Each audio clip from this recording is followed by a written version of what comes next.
Ada akidah yang sesuai, ada akidah yang melenceng. Tapi kalau tauhid, mestilah itu benar. Karena itu adalah bagian daripada akidah Islam.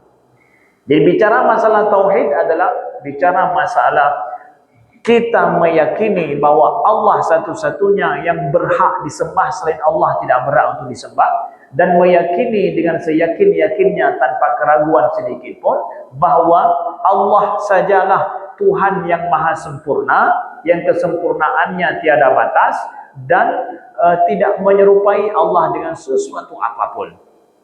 Itu namanya tauhid.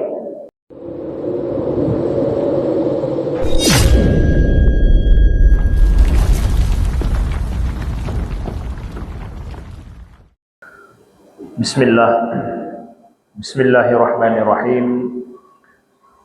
Assalamualaikum warahmatullahi wabarakatuh.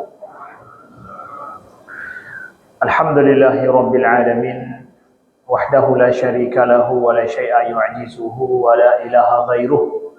Qadimun bila ibtida, daimun bila intiha, la yafna wa la yabid wa la yakunu illa ma yurid. La tablughu al-awham wa la tudrikuhu al-afham wa la tushbihuhu al-anam, hayyun la yamut qayyumun la yanam. Asyhadu an la ilaha illallah wahdahu la syarika lah wa asyhadu anna Muhammadan abduhu wa rasuluh. Allahumma salli wa sallim wa barik ala sayyidina Muhammadin wa ala alihi wa sahbihi wa sallim. Subhanaka la ilma lana illa ma 'allamtana innaka antal alimul hakim. Allahumma 'allimna ma yanfa'una wanfa'na bima 'allamtana wa zidna 'ilma. Rabbana innana amanna faghfir lana dhunubana wa qina adzaban nar. Rabbana la tuzigh qulubana ba'da idh hadaitana wa hab lana min ladunka rahmah innaka antal wahhab. In uridu illa al-islaha mastata'tu wa ma taufiqi illa billah, amma ba'du.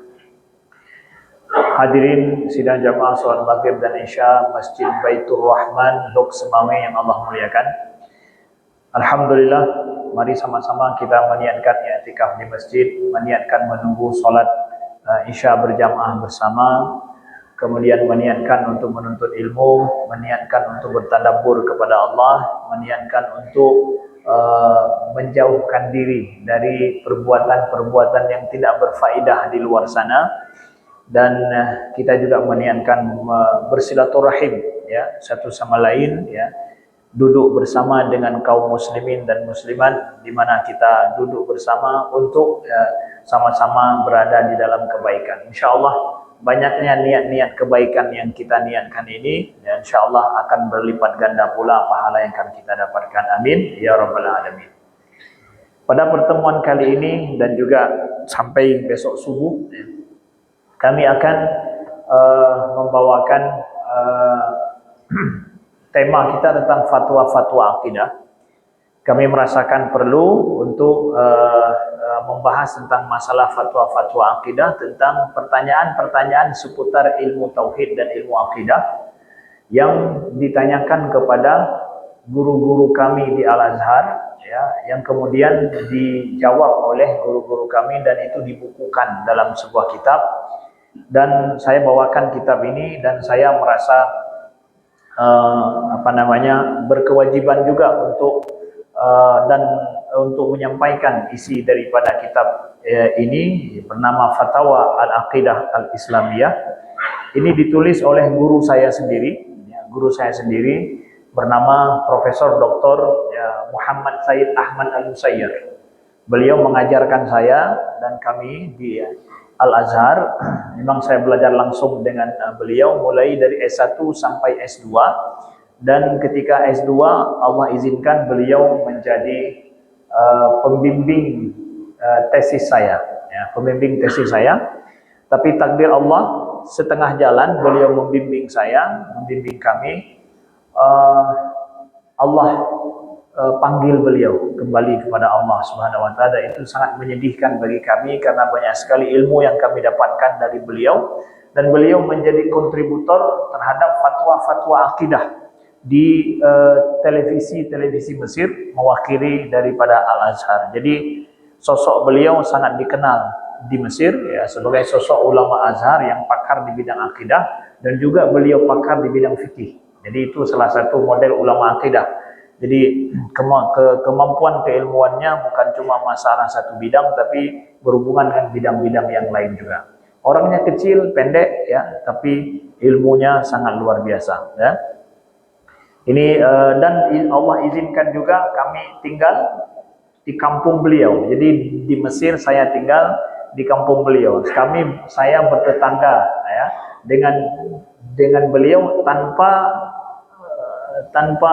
diketahui sejak awal. Jadi saya memilih tempat tinggal di tempat itu kadaran dengan takdir Allah. Setelah tinggal di situ baru tahu kalau beliau tinggal di situ. Jadi di masjid beliau sempat belajar dengan beliau, di kuliah sempat belajar dengan beliau juga. Jadi ini ada hubungan emosional yang kuat antara saya dengan beliau, dan beliau menyampaikan bahwa pulang ke kampung ajarkan kitab-kitab yang kamu belajar di sini, termasuk kitab ini. Dan saya minta izin kepada anak beliau yang kemudian jadi doktor juga di Al-Azhar, bidang akidah juga. Ya, beliau mengizinkan untuk kami menyampaikan isi daripada kitab ini kepada orang-orang di kampung, orang-orang di negeri sini. Ya. Baik, Bapak Ibu yang dimuliakan Allah, kita akan melihat permasalahan yang pertama yang ditanyakan kepada beliau, dan beliau tuliskan jawabannya di sini juga. Ya. Jadi pertanyaan yang pertama adalah orang menanyakan tentang mal farqu bainal aqidah wa tauhid. Secara keilmuan, apa beda antara istilah akidah dan tauhid? Jadi sebenarnya kita ini belajar akidah atau belajar tauhid? Nah, apa beda akidah dengan tauhidnya? Beliau menyampaikan perbedaannya apa? Bahwa al-aqidah yal umur allati yasduqu biha al-insanu tasdiqan jaziman wa yusirru 'alaiha israran kamilan wa yaqtani biha iqna'an tamman. Wa hadha al-i'tiqad qad yakunu haqqan wa qad yakunu batilah. Fa hunaka aqidah sahihah wa hunaka aqidah fasidah. Wa amma tauhid fa huwa ifradullah ta'ala bil ibadah wa i'tiqad ahadiyatuhu bi subhanahu jalla wa ala, wa tauhid la yakunu illa haqqan fa kullu tauhid aqidah wa laysa kullu aqidah tauhid. Jadi beliau sampaikan adalah istilah aqidah itu adalah perkara yang dipercayai, diyakini oleh seseorang dengan keyakinan yang kuat di dalam hatinya, dan dia betul-betul mempercayainya tanpa ada keraguan sedikit pun. Perkara apa saja. Manusia tidak terlepas daripada memiliki keyakinan seperti itu. Apa saja yang dia yakini. Ya.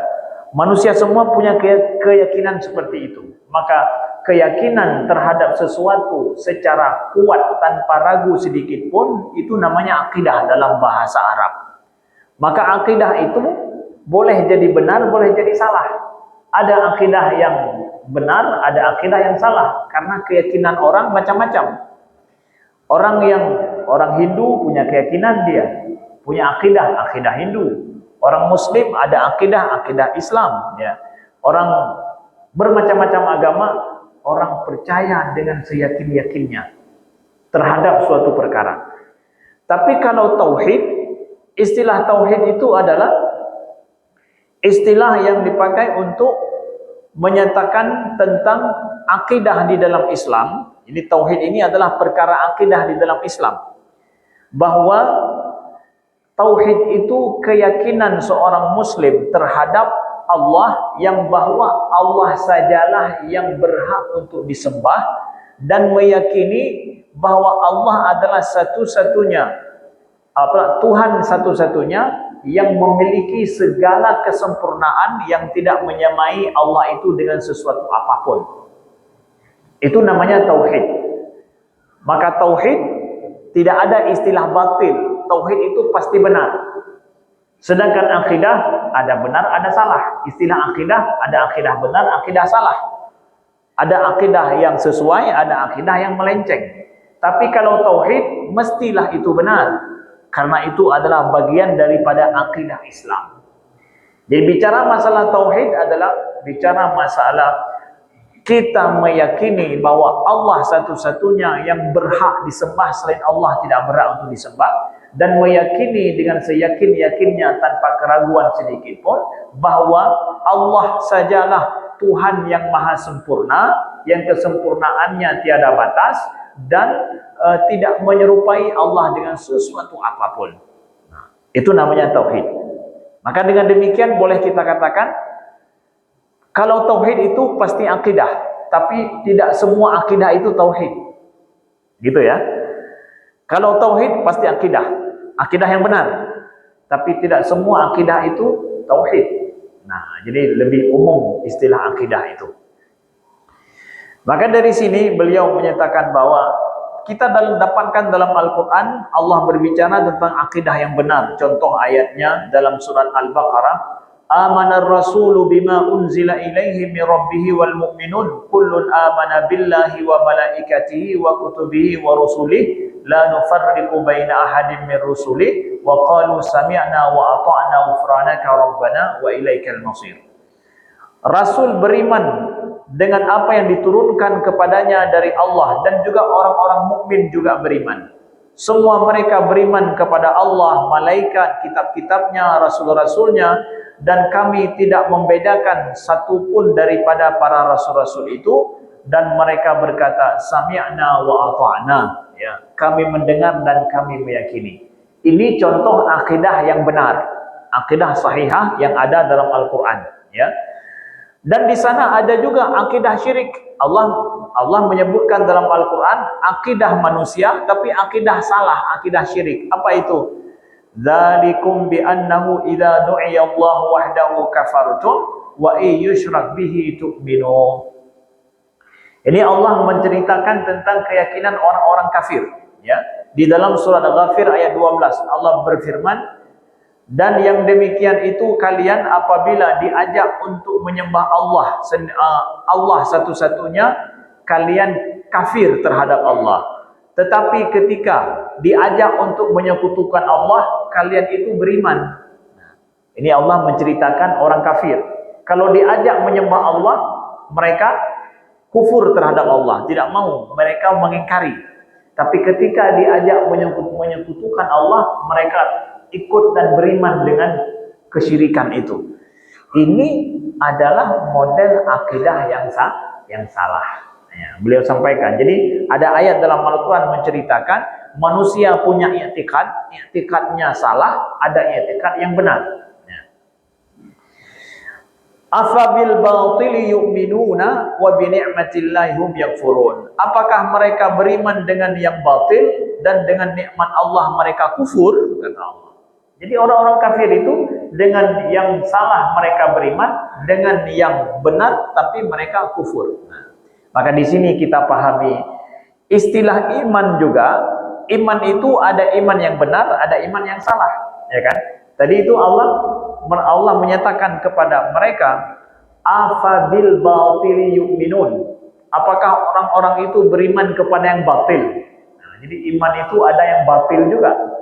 Ya, makanya kita perlu kepada petunjuk, kepada hidayah daripada Allah supaya iman kita tidak salah, akidah kita tidak salah. Nah, orang-orang kafir mereka beriman juga, tapi beriman kepada sesuatu yang tidak benar, sesuatu yang batil.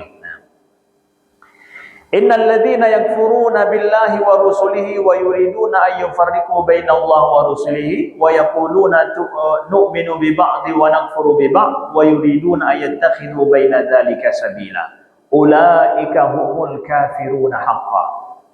Allah sebutkan dalam surat An-Nisa ayat 150 misalkan, sesungguhnya orang-orang yang kafir terhadap Allah dan rasul-rasulnya, mereka ingin memisahkan antara beriman kepada Allah dan beriman kepada rasul-rasulnya, dan mereka mengatakan kami beriman kepada sebahagian daripada itu dan kami kufur terhadap sebahagian yang lain, dan mereka ingin mengambil jalan antara beriman kepada Allah dan rasulnya.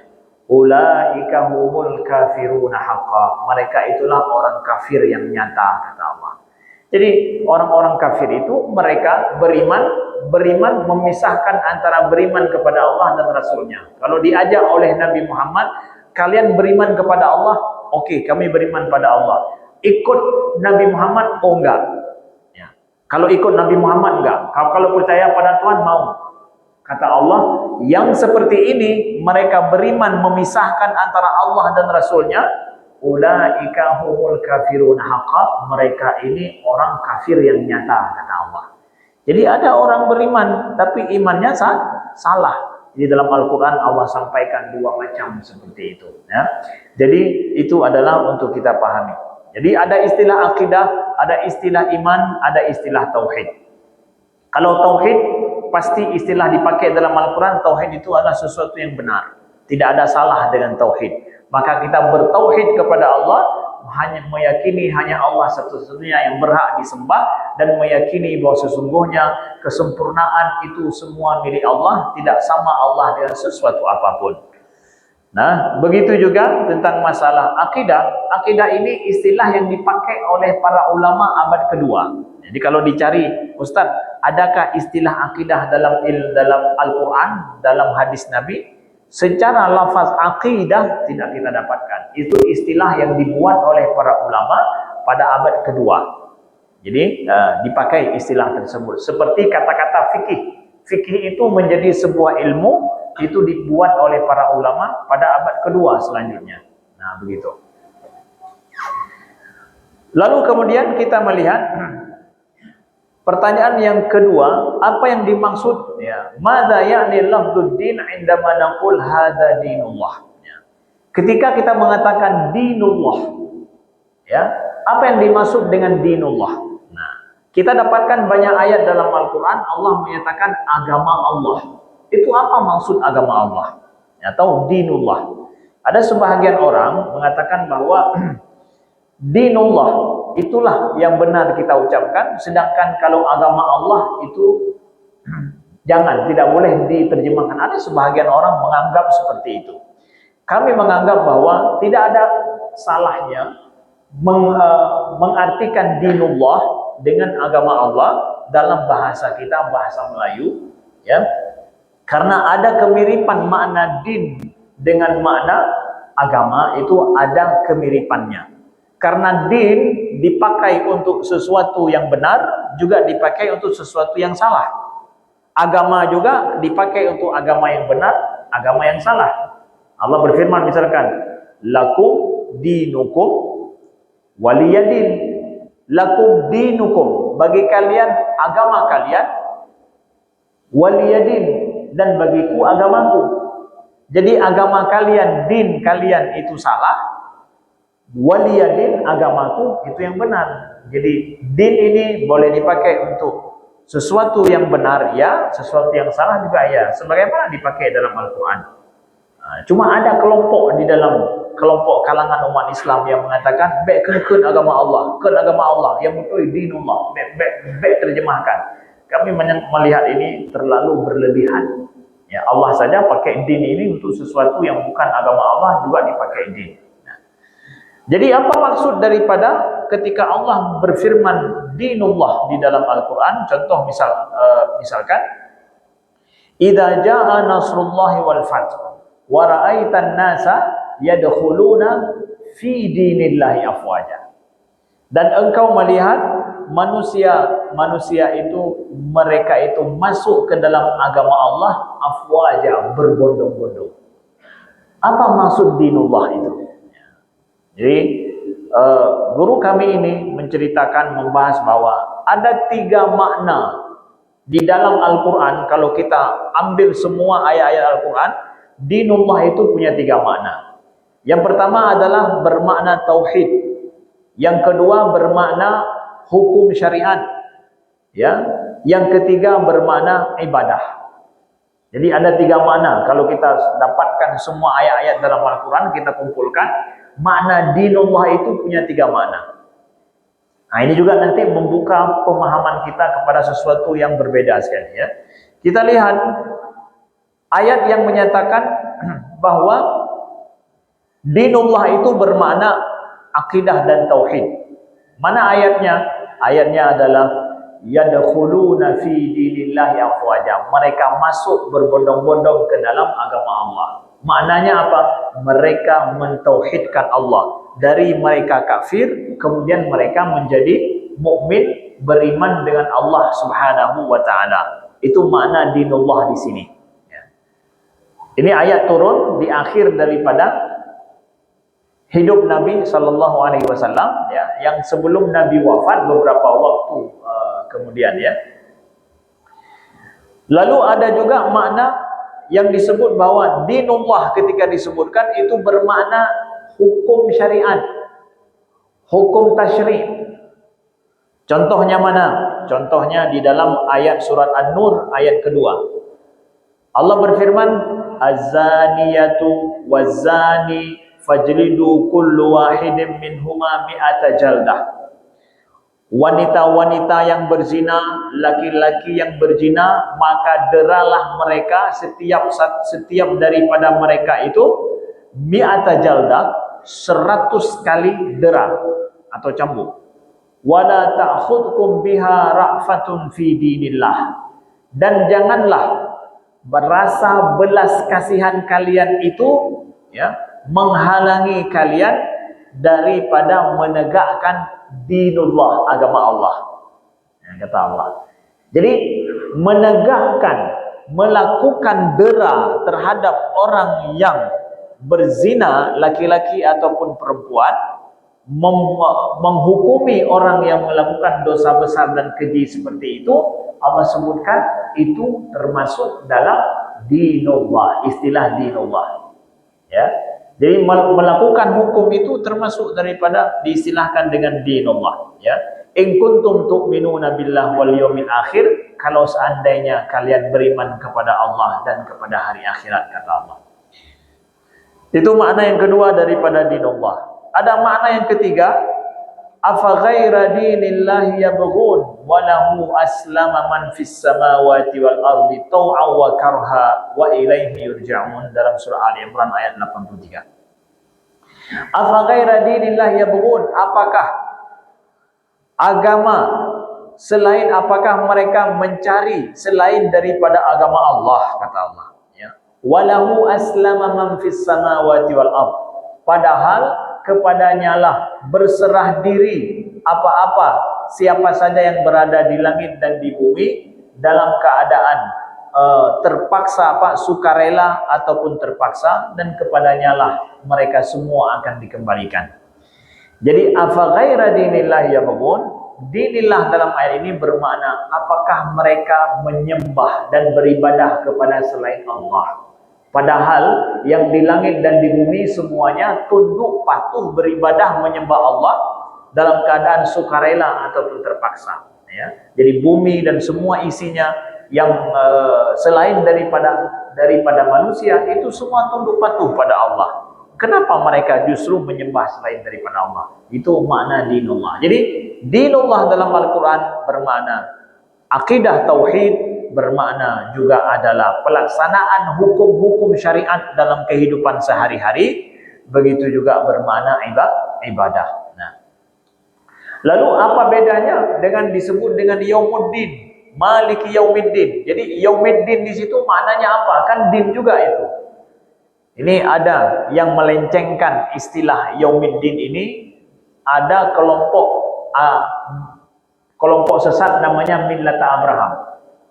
Ya, Millata Abraham. Jadi pernah dulu kita dengar kelompok ini, dan ini terus hidup ajaran-ajaran mereka, walaupun mungkin nggak sampai lagi ke Aceh. Wallahu a'lam, mudah-mudahan tidak sampai lagi ke Aceh.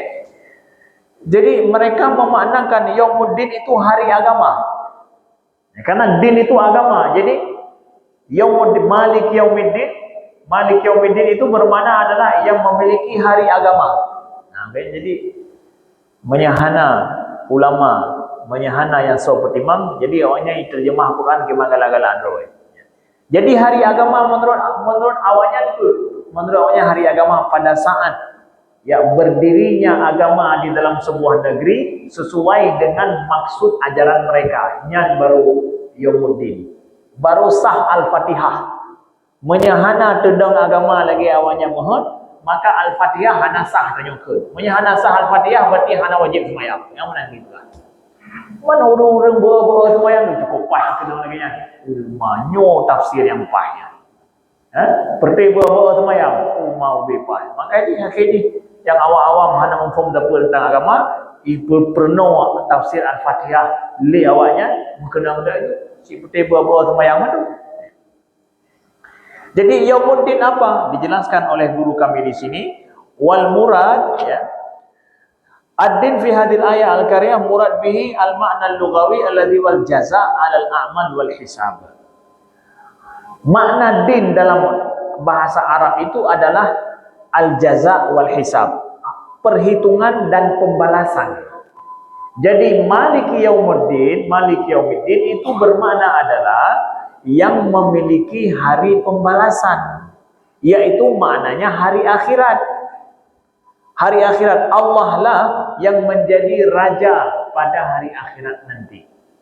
Kata para ulama, kenapa Allah mengkhususkan maliki yaumiddin? Bahkan hanya pegang malikul dunia, malikul ardi.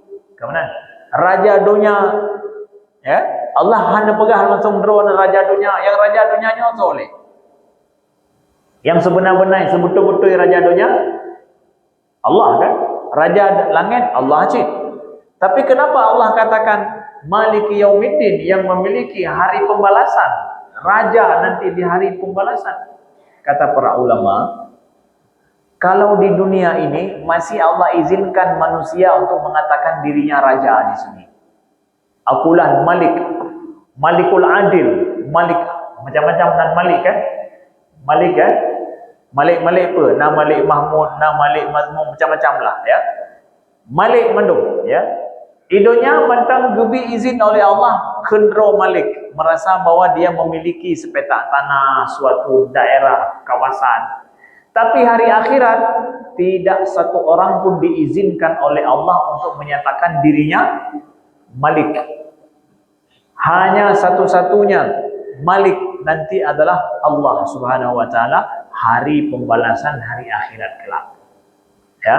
Jadi jangan pernah percaya kepada orang-orang yang mempelintirkan makna Al-Fatihah ini sebagaimana yang kami sampaikan tadi, karena ulama kita sudah menjelaskan ya secara runut permasalahan ini. Jadi kita belajar agama kita sehingga tidak dipelesetkan oleh orang-orang yang ingin menyesatkan kita, naudzubillah min dzalik. Kemudian pertanyaan selanjutnya ditanyakan kepada beliau, ini penting untuk kami bahas, adalah madza ya'ni lafdzul millah indama naqul masalan ana ala millatil Islam. Apa yang dimaksud dengan millah di dalam Al-Qur'an dan juga di dalam Islam ketika kita menyebutkan millah, millata Ibrahim Hanifa, ya. Adakah millah disebutkan dalam Al-Qur'an? Nah, millah Ibrahim, ya. Bahkan ada kelompok menamakan seperti saya katakan tadi, millata Abraham. Kalau mengikuti agama Ibrahim, maka kita semua adalah sama katanya. Jadi millah Ibrahim itu Allah sebutkan dalam Al-Quran dalam beberapa ayat. Apa yang dimaksud dengan millah? Nah, ini perlu kami jelaskan supaya nanti tidak menjadi pemahaman kita salah atau datang orang untuk mempelesetkan pemahaman dari pemahaman yang benar. Al-millah fil lughah laha akthar min ma'na. Faqad takunu bi ma'na syari'ah fahiya millah li'annaha tumla, ya, ay yumlihal malik 'ala an-nabi alladhi yaqumu bi tablighiha lin-nas. Wa qad takunu bi ma'na ad-din alladhi ya'taqiduhu al-insan haqqan kana aw batila. Fa hunaka millah sahihah wa hunaka millah fasidah. Jadi millah itu secara bahasa dia itu bermakna sama dengan makna ad-din, ya. Agama juga artinya. Millah itu kata lain di dalam bahasa Arab yang bermakna ad-din.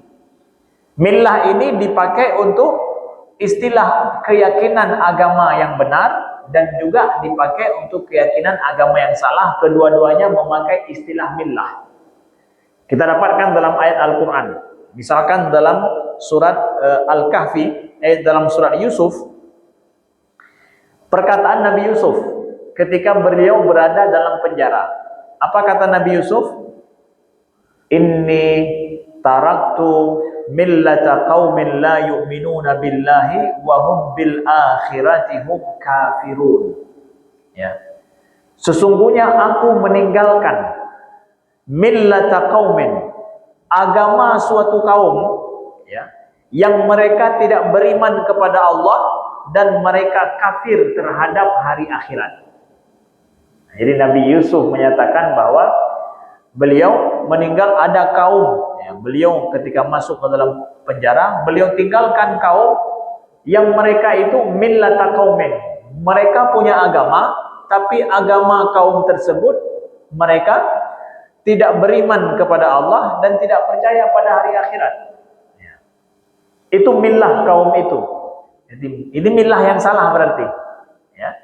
Sebagaimana din dipakai untuk istilah agama yang salah, millah juga dipakai untuk istilah agama yang salah.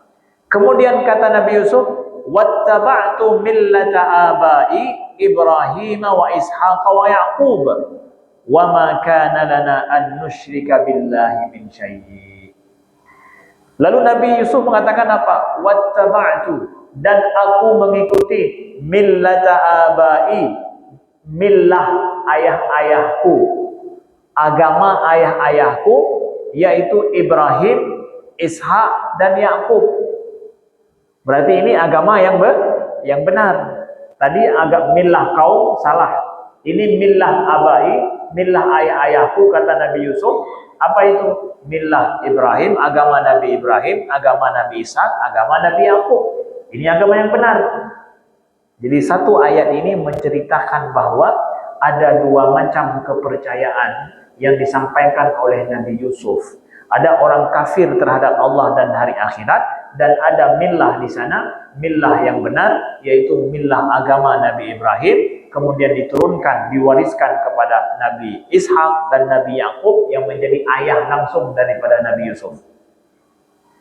Wa ma kana lana an nusyrika billahi min syai', maka tidak pantaslah, tidak mungkinlah kami menyekutukan Allah dengan sesuatu apapun. Jadi agama yang benar, agama yang tidak menyekutukan Allah dengan sesuatu apapun, itulah agama Nabi Ibrahim, Nabi Ishak dan juga Nabi Yakub dan Nabi Yusuf, kemudian sampai kemudian Nabi Muhammad sallallahu alaihi wasallam. Kemudian summa auhayna ilaika anittabi'i millata Ibrahim hanifa wa ma kana minal musyrikin. Kemudian Allah sampaikan kepada Nabi Muhammad apa? Kemudian kami wahyukan kepadamu wahai Muhammad untuk mengikuti millata Ibrahim, untuk mengikuti agama Ibrahim hanifa, agama yang hanif. Nah, ini lagi istilah hanif. Apa istilah hanif, Ustaz? Hanif itu bermakna adalah mustaqim, agama yang lurus. Jadi hanifah muslimah wa ma kana minal musyrikin. Jadi istilah hanif itu dipakai untuk orang yang meyakini suatu keyakinan yang benar dan lurus. Jadi Nabi Ibrahim, beliau diwahyukan oleh Allah agama kepada beliau. Nabi Ibrahim itu orang yang hanif. Sedangkan beliau hidup di masa banyak orang yang punya keyakinan macam-macam yang berbeda, yang semuanya salah. Sedangkan Nabi Ibrahim sendiri yang lurus bersama dengan pengikut beliau yang benar. Jadi istilah hanif, hanifah yang kan Abu Hanifah artinya, kan masalah dengan Abu Hanifah kan. Tapi bermakna adalah keyakinan yang lurus. Nabi Ibrahim disebut meyakini keyakinan yang lurus sesuai dengan wahyu Allah yang sampai kemudian kepada Nabi Muhammad sallallahu alaihi wasallam. Nah, jadi dengan demikian, kalau ada orang mengatakan bahwa kita ikut ini millah Ibrahim, dengan millah Ibrahim kita sama semuanya. Millah Ibrahim hari ini yang benar adalah millahnya Nabi Muhammad, agamanya Nabi Muhammad. Kenapa?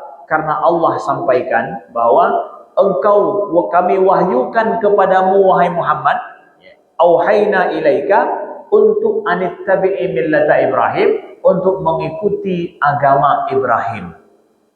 Jadi Nabi Muhammad diwahyukan oleh Allah agama Nabi Ibrahim itu sendiri. Jadi jangan percaya kalau ada orang mengatakan bahwa agama yang benar itu adalah merupakan agama Nabi Ibrahim. Jadi kan agama Nabi Muhammad kan beda gitu.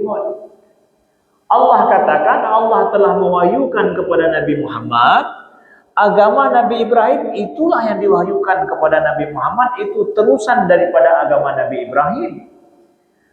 Keyakinan-keyakinan nabi-nabi terdahulu itu adalah keyakinan Nabi Ibrahim. Bahkan syariat pada Nabi Muhammad banyak juga masih syariat Nabi Ibrahim. Contohnya apa?